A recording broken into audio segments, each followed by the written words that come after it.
That retail nous keeps Theo constantly on the move. But the strain is offset by the ultimate in executive cars, a £350,000 chauffeur-driven limo. This vehicle is not just a vehicle. This vehicle is my office. Okay, so what we've got? I've got broadband here. I have a fridge with suitable refreshment, and when it's really been a busy day, then I can go for something just that little bit stronger. And as you can see, no limo like this should be without its champagne flutes, sterling silver obviously. I spend more time in here than I probably spend at home. I spend more time in here than I spend in the office. When I get tired, I can actually recline this similar to an aircraft seat and make the whole thing into a nice, comfy bed.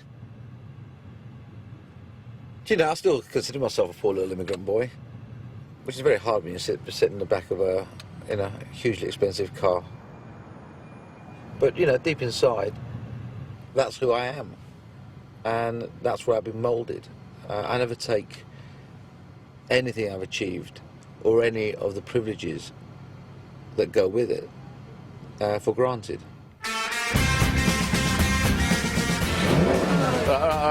So, conserve the fuel. And really, by my early 30s, I'd made a hell of a lot of money. And I could have even at that stage had enough money to retire on, but that was never the reason why I made it. All the businesses I've bought have always been deep trouble. Ryman, I've been in receivership. Licenza was on the verge. Licenza I bought for a pound and a couple of packets of Benson Hedges.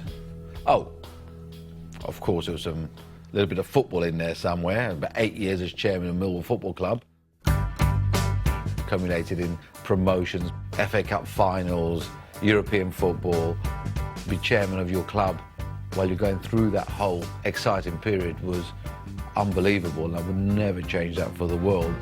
But 3 years ago, Theo started to restructure his business portfolio. I sold my shares in Millwall. I sold 90% of Licenza, sold Contessa. People often say to me, you got rid of the sexy businesses and you kept the boring stationer? Let me just tell you, stationery is not boring. It's an exhilarating, very exciting, stable business. Girls, you're going to be late. Welcome to the Paphitis household. Surrey, and the 3-acre gated community home of Theo Paphitis. So how does a typical day begin for a dragon?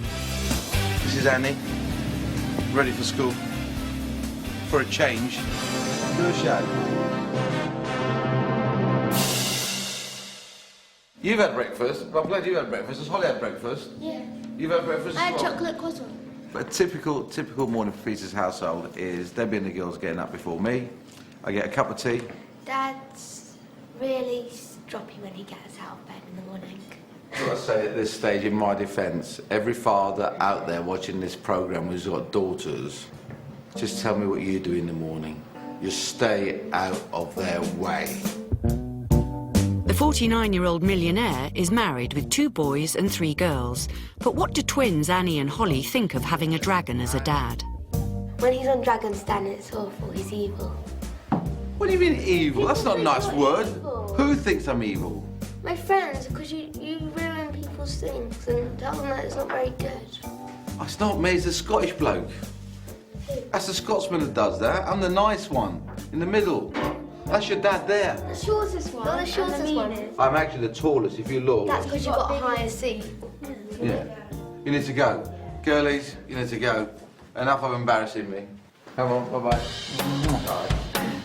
There was no embarrassment when in 2005, Theo replaced Simon Woodruff in the 2nd series of Dragon's Den. Theo